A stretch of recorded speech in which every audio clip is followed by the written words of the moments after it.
Hey, welcome to Live with Lynn. Good to see you out here today.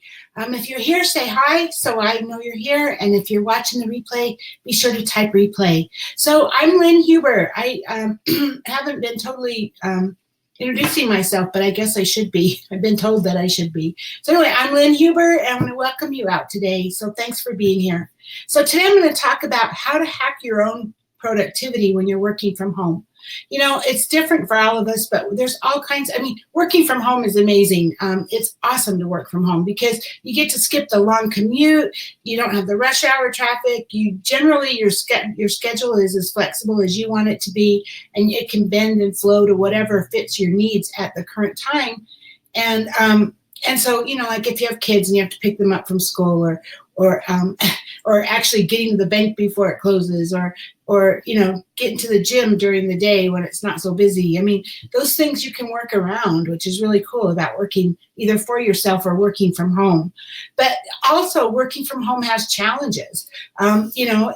Distractions are everywhere. I mean, from dishes in the sink to kids that need you, that are running around.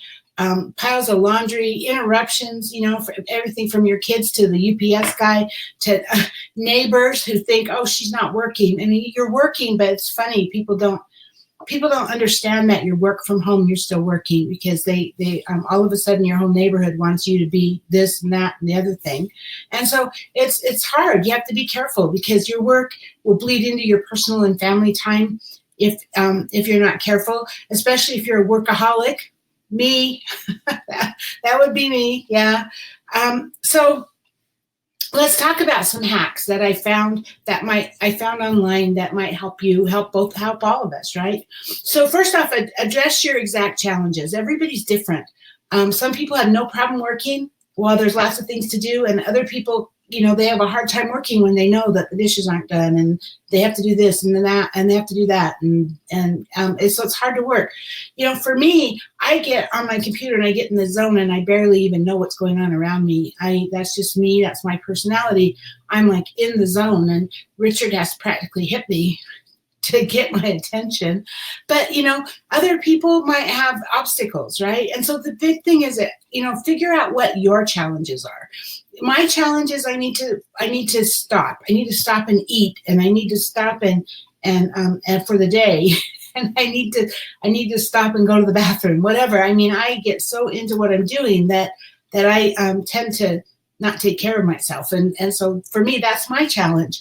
But, you know, other people might have a challenge that they can't handle everything's going on around them and they can't get focused. Or maybe if you're a writer, maybe you have a hard time getting motivation to sit down and actually write. So figure out what your challenges are and figure out what might help.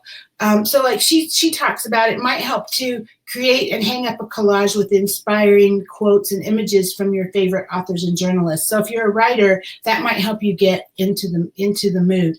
Hey, Erica, good morning. Good to see you. Hope you're doing well. So if it's unfinished business that takes off your concentration, then create a cleaning schedule. Like if it's because of the laundry or because of stuff that isn't being done in your house, create a cleaning schedule and color code the chart for your whole family. You know, delegate responsibilities so that you know things are getting done. That helps.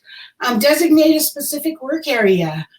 You know, seriously, you should have a home office, or you should have where you work, depending on what kind of work you're doing. But even if it is a corner of the kitchen, or a corner of the living room, or a corner of your bedroom, you should have a desk. You should have a specific area where you work, because then you have you know, your mind tells you I'm at work because you're at your desk or you're wherever that is, right?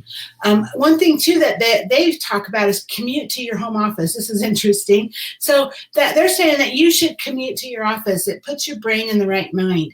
So they say leave your house for a few minutes to help you refocus and get into work mode. So it could be something as simple as leaving the house for a walk around the block, or it could be going down the street to grab a cup of coffee before you come back to work at your desk.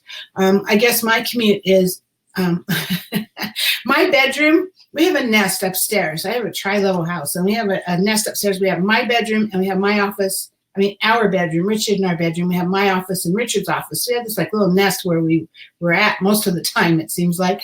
So my commute is after I get out of the shower and get all my makeup and everything, then I go downstairs, I get my coffee, I get breakfast, and then I come up and I go to work. So I guess that's my commute, right? To get coffee and come back up and go to work. But that's not a bad idea, right? To create something to get you out of the house, or maybe get you in the mood or get you in the right frame of mind so that you can sit down and go to work. Identify when you're most productive. So if you're more productive in the morning, then schedule your stuff that you need, the more creative things during that time. If you're more productive in the afternoon, schedule the more creative things or the more intense things that you have to really focus on during that time, whenever you're most productive. And when you're least productive, when you have a harder time concentrating, use that for less demanding tasks, such as email or stuff that needs to be done, maybe that doesn't require a lot of brain activity. So that, you can kind of work your day around that. Batch your errands. So, a lot of times doctor's appointments, appointments with your kids' school, I don't know, things that you need to do, like errands that you need to run out. If you kind of try, I mean, it's not always possible, but if you can kind of try to batch those so that you only do errands or doctor's appointments or meetings or whatever, like 2 days a week or 2 days a month or whatever that is, then it doesn't interrupt your workday. So then you can kind of take a day that kind of gets put on that stuff. It leaves your work days more free, rather than sometimes it can be really hard when you have appointments in the middle of the day and then you have to come back and get back into the zone, right? And so sometimes it just helps to batch it that way. Kind of try to have all your appointments on Monday or Wednesday or whatever it is, or a couple of days a month. Have accountability partner. If that's something you need, then you're not going to have people around you if you're working from home, right? If you're watching videos that you shouldn't be watching, if you were in a job, somebody would notice that, right? And but at home, probably nobody's going to notice that. So if that's a problem for you, and you don't have that accountability, nobody's there, and before you know it, you're on your 5th video or you've gone down the Facebook rabbit hole, then sometimes it helps to have a friend that also maybe works from home, and you can have virtual options even where you can chat back and forth. I mean, you don't want to get into accountability partner where you're chatting all day for sure, but just so you can keep each other on track, right? And this is really an interesting one. I've never thought about this, but use a different browser for work. So, on your browser, your internet browser, like Safari or Firefox or whatever your browser is, use a dedicated one for work, different than you use for personal. And that way the bookmarks that you have on that browser are only work related. So you don't have the personal bookmarks on it that are going to make you, that are going to distract you. And that's really a good idea if that's a problem for you. So, maybe have a browser that doesn't have like all the rabbit holes that you would normally go down, unless in some cases, like for me, although it's not a problem for me, but I'm in Facebook all day long and I'm in YouTube all day long. And I'm not going down the rabbit hole so much. I'm actually working. And so I don't have a problem with that. But if it is something you have a problem with, then that might be something to think about. And then tame tiny problems. So when you're frustrated, it's hard to focus. So if there are things like leaky faucets, broken appliances, cracked tiles, carpets coming up, whatever, if there's things that are bothering you that are getting in your way, then make a list of them and then try to get them fixed as soon as you can, so you get them out of your way so that they no longer become that problem or that distraction. Excuse me. Sorry. And then the last one, end your workday with organization. So when you're at the end of your workday, take a couple of minutes to just organize and clean it up, right? And set yourself up for success for the next day. Kind of, if you need to, kind of figure out what you didn't get done today and put it on your to-do list for tomorrow. Tidy up your desk.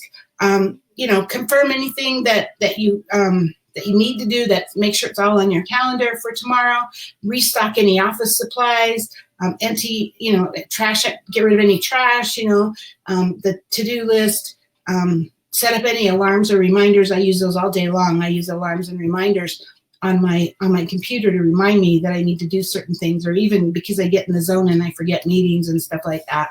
So Yeah, working from home is amazing, whether it's a home business or whether you actually have a job that allows you to work from home. I love working from home. I love not having to get dressed and go out every day.